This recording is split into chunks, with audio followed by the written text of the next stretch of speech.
Amin. Shalom. Kita diberkati Tuhan sepanjang minggu ini. Lambaikan tangan kita. Beri kemuliaan untuk Tuhan kita. Silakan duduk. Coba sekarang kita buka di Mazmur 81 ayat 11 sampai 12. Kita baca ya dengan suara keras ya. 3, 2, 1. Menuntun engkau keluar.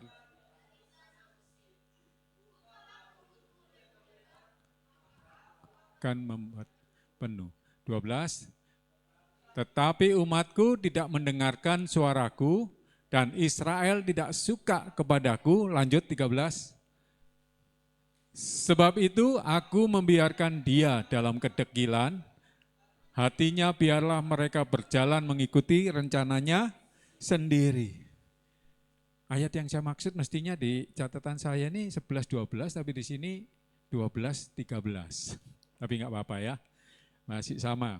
Nah, ini berbicara apa? Berbicara mengenai tidak mau mendengarkan suara Tuhan dengan hati yang penuh dengan kedegilan. Nah, kalau kita mau bepergian, ya seringkali kita kan berwisata ya, khususnya yang suka jalan-jalan ke luar negeri. Ya, sekarang orang-orang kalau mau pergi ke tempat sesuatu yang baru, pasti menggunakan apa? Apalagi kalau berjalan-jalan di dunia, keliling dunia ya, ke luar negeri gitu ya. Biasanya ada 3 yang jadi pedoman. Yang pertama, Google Traveling, terus Trip and Travel, Lonely Planet. Ya, itu adalah website yang sering digunakan untuk menjadi pemandu. Pemandu siapa? Kita yang akan berwisata, jalan-jalan, keliling ke luar negeri atau keliling dunia. Nah, ketiga website ini jadi pemandu kita. Kita kepingin tahu, wah tempat-tempat yang terkenal di negara itu apa, tempat-tempat yang bagus, terus perjalanan bisa kita atur. Kemana dulu, pertama ke sini, kedua kemana, jadi bisa teratur. Satu perjalanan kita bisa beberapa tempat. Coba bayangkan kalau kita nggak mengerti negara baru, kita nggak pernah ke sana, terus kita jalan-jalan ke sana. Ya, bayangkan kalau orang luar negeri datang ke Medan. Jadi mereka mau ke Simalingkar itu jalannya nanti ke Marelan dulu, jalan dulu ke Marelan. Ya, siap itu baru nanti ke Simalingkar. Dari Simalingkar nanti harusnya kan jalan dari Simalingkar terus nanti ke Amplas gitu kan, satu perjalanan. Tapi enggak, jadi dia dari Marelan ke Amplas, dari Amplas nanti pergi kemana lagi yang jauh, nanti baru lagi ke itu. Jadi waktunya enggak efektif, jadi buang-buang waktu. Ya, jadi kalau kita mau merencanakan sesuatu, bepergian, kita pasti merancangkan segala sesuatunya. Kalau di tour kan disebutkan, kalau ada guide-nya, mereka ada tour jalan-jalan, contohnya ke Israel. Hari pertama, kita akan di sini, tiba jam segini, jalan ini, makan malam di sini, semua diatur, serba teratur, enak. Jadi kita di Israel kira-kira paling biasanya yang saya dengar ini ya, saya belum pernah, soalnya kepingin juga. Itu katanya paling 10 hari. 10 hari itu kita bisa kemana? Ke 3 negara kalau nggak salah. Ke Mesir, ke Israel, sama ke yang perang ini apa ya? Libanon ya, daerah Gaza itu. Nah itulah, kalau kita ada pemandunya, jalan-jalan kita bisa maksimal. Coba kita bayangkan, seorang pilot yang udah kawaan, yang udah senior, kurang 3 tahun pensiun, ya. Jadi dia jam terbangnya udah tinggi, dipakai maskapai besar. Itu aja harus tunduk dan patuh kepada peraturan-peraturan yang dibuat di penerbangan itu. Jadi kalau kamu akan terbang di jalur ini, ketinggian segini, dia harus disiplin, harus tertib mengikuti pemandu. Pemandu di mana? Di bandara-bandara, ada pemandunya. Dia sebelum take off pun udah dipandu. Antri, tunggu berapa menit, suruh terbang baru terbang. Disuruh diam ya diam. Ya, itu pilot yang udah berpengalaman. Coba bayangkan kalau pilotnya nggak disiplin, nggak disuruh terbang, dia terbang aja. Padahal ada pesawat yang mau mendarat. Ya, jadi bisa berantakan, bisa celaka. Makanya itu, pemandu itu sangat kita butuhkan. supaya kita bisa memaksimalkan kehidupan kita. Kehidupan kita ini seperti juga kita wisata ya, kadang-kadang kita nggak tahu, hari depan kita aja nggak tahu, ya kan? Seperti Andri katanya diterima nanti mau ke Bandung, dia mana tahu, nggak ngerti kan? David juga, iya David, kau tahu nanti apa yang kau lakukan di situ David? Nggak tahu, tapi kalau ada pemandunya kan enak kan, yang udah pengalaman pernah masuk ke situ, kau udah tahu diceritai, begini, begini, begini, begini. Jadi kau udah siap, mentalmu siap, tenagamu udah kau siapkan, semuanya kau siapkan. Itulah kalau kita mempunyai seorang pemandu. Ya, soalnya begitu juga hidup kita di dunia ini, kita ibarat sedang melakukan traveling. Kita butuh pemandu, yaitu kebenaran firman Tuhan dan tuntunan Roh Kudus, supaya kita bisa memaksimalkan kehidupan kita di dunia ini. Dalam perjalanan kita dapat melanjutkan perjalanan di kehidupan kekekalan di sorga nanti ya. Itu kita butuh pemandu.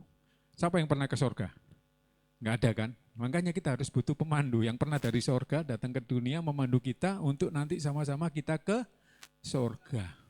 Tuhan kita Yesus, dia pernah ke sorga, dia turun ke dunia, dia yang memberikan firman-Nya, memandu kita. Supaya apa? Kita bisa sampai ke sorga. Tetapi umatku tidak mendengarkan suaraku, kata firman Tuhan ya. Dan Israel tidak suka kepadaku. Israel gambarkan kita ini kan Israel juga. Tidak suka kepadaku, kata Tuhan. Sebab itu aku membiarkan dia dalam kedekilan hatinya. Bayangkan, kedekilan hatinya. Biarlah mereka berjalan mengikuti rencananya sendiri. Kadang-kadang ini Tuhan kepingin menuntun kita, memberitahu jalan mana yang harus kita tempuh, masalah kita, dia memberi kekuatan, menyertai kita. Tapi kadang-kadang kita ini karena kedekilan hati kita nggak mau mendengarkan suara Tuhan, nggak mau mendengarkan kebenaran firman Tuhan. Bagaimana Tuhan bisa berbicara kepada kita? Ya melalui kebenaran firman Tuhan. Juga melalui Roh Kudus yang ada dalam diri kita. Ya, di sini Tuhan mengingatkan kita, jangan karena kedekilan kita enggan untuk mendengarkan firman Tuhan. Dengan kata lain, dengan kesombongan, kita udah meremehkan suara Tuhan, meremehkan ibadah-ibadah yang ada.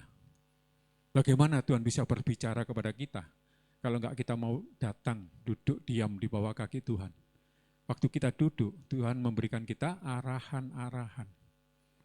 Sehingga menuntun langkah demi langkah kita menuju jalan yang benar. Seperti pilot tadi, dia harus patuh, tunduk, patuh kepada menara pengawas. Kalau dia enggak patuh, dia melenceng aja berapa 1 derajat aja bisa celaka. Begitu juga hidup kita.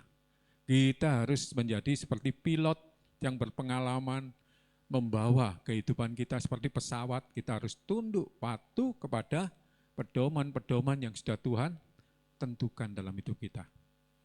Ada amin? Jauhi segala dosa. Amin?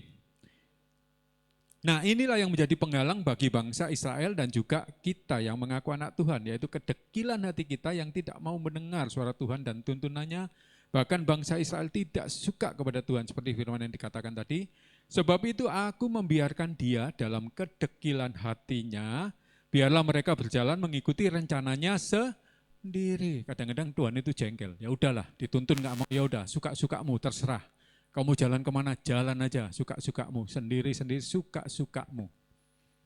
Jangan suka-sukanya Tuhan katanya. Tuhan udah nggak mau, udah enggan. Karena apa? Karena kita yang nggak mau mendengarkan suara Tuhan. Kadang-kadang orang tua kan gitu juga. Kalau udah jengkel sama anaknya, udahlah kau keluar sana udah, kau sendiri. Suka-sukamu lah. Aku nggak mau lagi berbicara dengan kalian, kan gitu. Itu bapak kita loh, kadang-kadang jengkel juga. Bahkan ada seorang pendeta yang baru aja meninggal, pendeta yang terkenal, anaknya ditaruh ke panti asuhan atau panti apa ya, panti untuk terima anak-anak perempuan itu, ditaruh di situ supaya apa? Supaya anaknya nggak manja, supaya anaknya itu bisa mandiri. Itu anaknya sekarang jadi orang terkenal.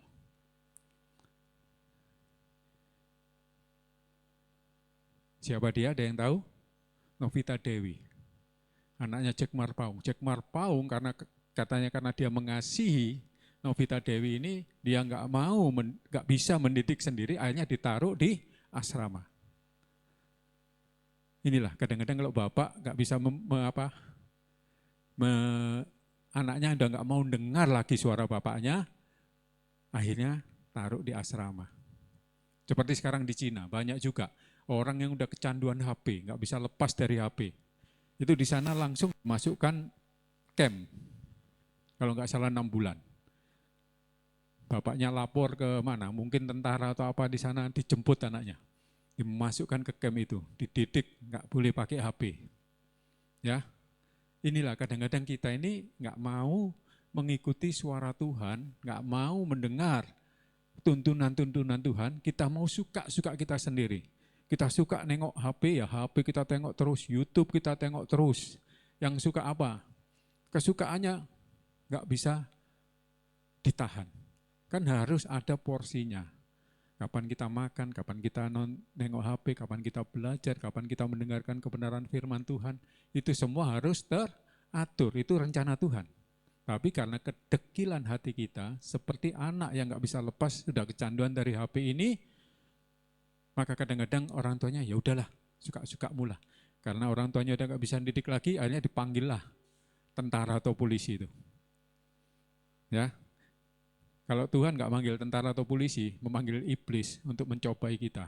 Kalau kita udah dicobai iblis, maka Tuhan bilang katanya, ya udahlah suka-sukamu, coba kau jalani sendiri kehidupanmu. Tuhan lepas tangan.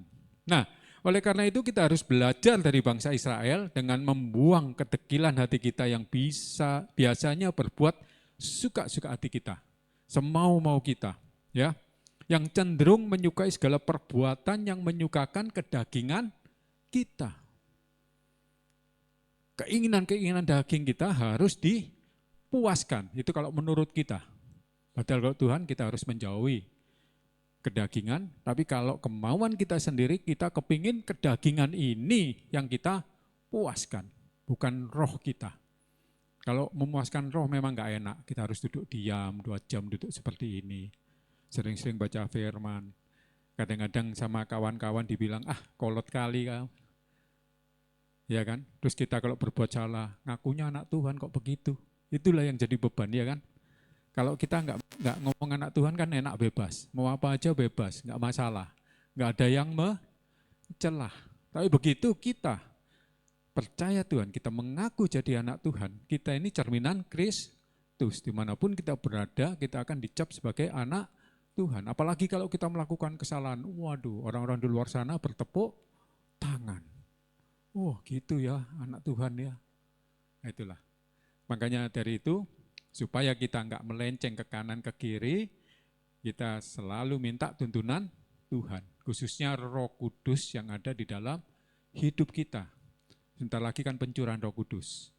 Kalau ada yang belum menerima Roh Kudus, nanti minta sama Tuhan, pada hari pencurahan Roh Kudus supaya kita diurapi dengan Roh Kudus. Ada amin? Mau menerima Roh Tuhan? Ada yang mau angkat tangan? Nanti ya, Pentakosta kita terima pencurahan Roh Kudus. Baptisan roh namanya ya. Kalau baptisan kita pakai air permandian itu adalah baptisan mengenai keselamatan kita. Kalau baptisan Roh Kudus itu yang memberi kita kekuatan, menuntun kita supaya kita bisa mengenal yang baik, yang buruk. Kita bisa diberi Tuhan kuasa untuk apa? Untuk bernubuat, bersaksi dari Yehuda, Samaria sampai seluruh dunia. Itu nanti yang memberi kekuatan kita itu Roh Kudus.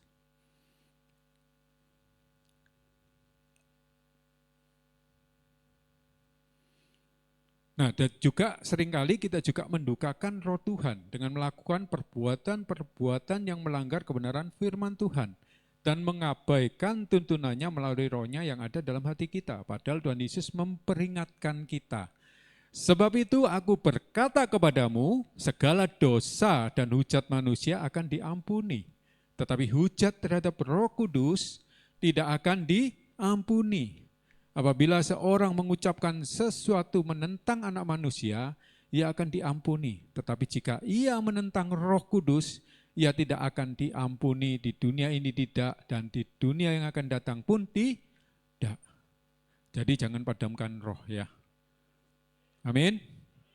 Supaya kita apa? Supaya kita tidak ditolak. Bayangkan, kalau kita menghujat Roh Kudus, di dunia ditolak, di yang akan datang pun kita akan ditolak.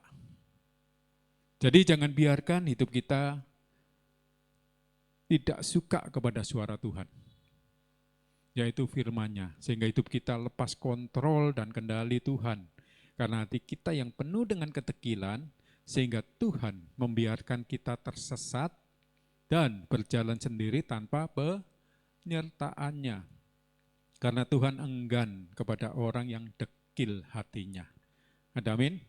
Jadi kalau kita udah meremehkan firman Tuhan, kita udah melenceng dari jalan Tuhan, itu berarti kita mempunyai hati yang dekil. Ada amin? Jadi kita diingatkan oleh kebenaran firman Tuhan, jangan pelihara kedekilan kita, jangan pelihara kemalasan kita. Kita harus disiplin seperti pilot, menurut arahan-arahan dari Tuhan. Ya, jangan kita semau-mau kita jalan sendiri.